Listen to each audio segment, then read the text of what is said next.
Hello everyone, welcome to my another mini vlog. যেটো ৰিজাল্টৰ পাছতো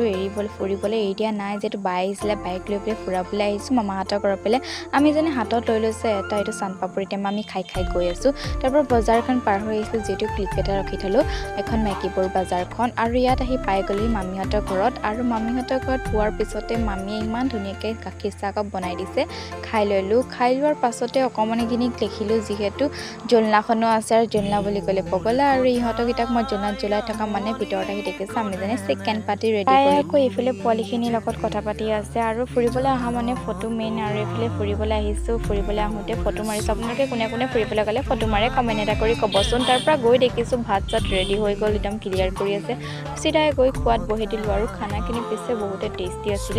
তাৰ পৰা ওলাই আহিলো ওচৰৰ নানাহঁতৰ ঘৰত আৰু নানাহঁতৰ ঘৰত আহি জলনা দেখিলো এয়া দেখিছেনে মই পোৱালিখিনিৰ লগতে ময়ো বহি দিলো আৰু জলনাত তাৰ পৰা জলনাত বহা মানে চাহ ৰেডি কৰিলে চাহখন খাই সিধা ঘৰলে বুলি ৰাস্তা ললো তাৰ পৰা আহি পেলাই আকৌ আধা ৰাস্তাতে মামাহঁতৰ ঘৰত সোমালো মামাহঁতৰ ঘৰতো ধুনীয়াকৈ চাহ অকত বনাই দিলে তাতো চাহ অকন খালো ভিডিওটো চাই আপোনালোকে কেনে পালে বাৰু ভাল লাগিলে লাইক কমেন্ট শ্বেয়াৰ কৰি দিব আকৌ নেক্সট ভিডিওত লগ পাম